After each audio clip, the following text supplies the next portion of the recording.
Warming की वजह से लार्सन भी एंटार्क्टिका से अलग हुआ है।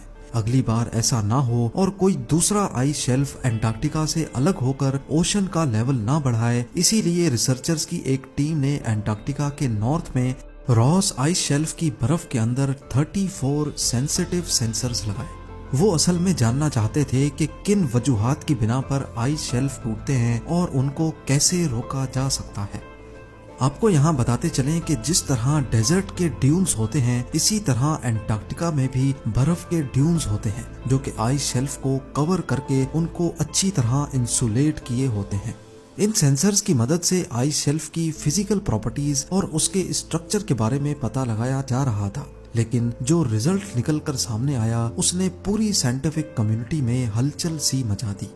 साइस्मिक डेटा से मालूम पड़ा कि रॉस आइस शेल्फ हर वक्त अपने आप वाइब्रेट कर रहा है और उसके अंदर से ये आवाज सुनाई दे रही थी।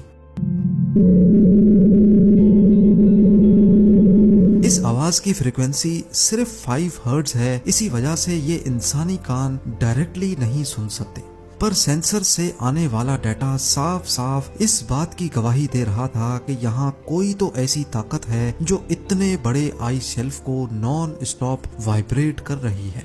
कई महीनों की रिसर्च के बाद इस आवाज में कुछ बदलाव देखा गया। उसी दौरान ये भी नोटिस किया गया कि मौसम बदलते ही आइस शेल्फ के अंदर से आने वाली आवाज भी बदल जाती है। फिर आखिरकार ये नतीजा निकाला गया कि रॉस आइस शेल्फ में ये आवाज हवाओं की वजह से पैदा होती है। यहाँ की तेज हवाएं जैसे ही अपनी डायरेक्शन चेंज करती हैं तो आइस शेल्फ के अंदर से आने वाली आवाज भी बदल जाती है, ठीक उसी तरह जैसे किसी फ्लूट में हवा कम या ज्यादा फूंकने से उसकी आवाज चेंज होती है। अब रिसर्चर्स इस आवाज को सुनकर अंदाजा लगाते हैं कि आइस शेल्फ के अंदर क्या चल रहा है, उसकी मजबूती कितनी है और वो मेन लैंड से अलग हुआ है कि नहीं। Number 2, under ice lakes. Antarctica की मोटी बर्फ के नीचे किसी भी चीज को इमेजिन करना काफी मुश्किल है, लेकिन हकीकत ये है कि साइंसदानों ने यहाँ कई अंडरग्राउंड लेक्स डिस्कवर की हैं। 1970 में रेडार्स की मदद से एंटार्क्टिका के नीचे पहली लेक डिस्कवर की गई थी। एक एस्टीमेट के मुताबिक अभी तक 400 से भी ज्यादा लेक्स ढूंढी जा चुकी हैं जो पिछले हजारों सालों से बर्फ के नीचे अभी तक फ्रीज नहीं हुई।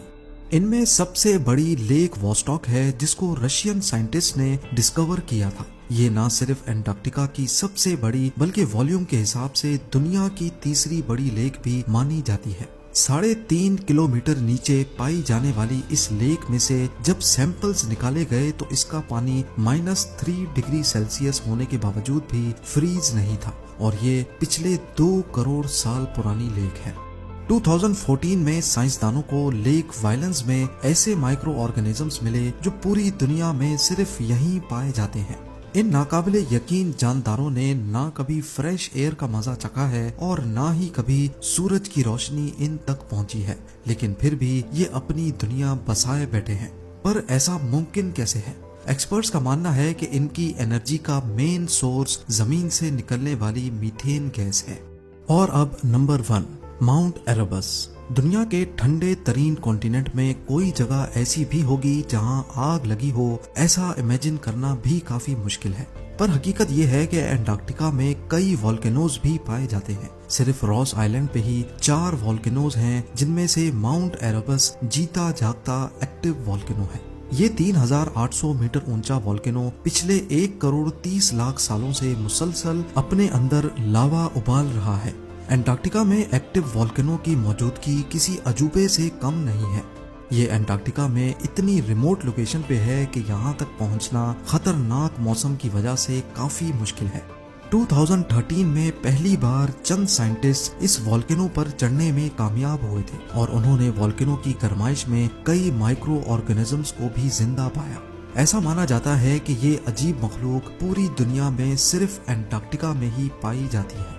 उम्मीद है जेम टीवी की ये वीडियो भी आप लोग भरपूर लाइक और शेयर करेंगे। आप लोगों के प्यार भरे कमेंट्स का बेहद शुक्रिया। मिलते हैं अगली शानदार वीडियो में।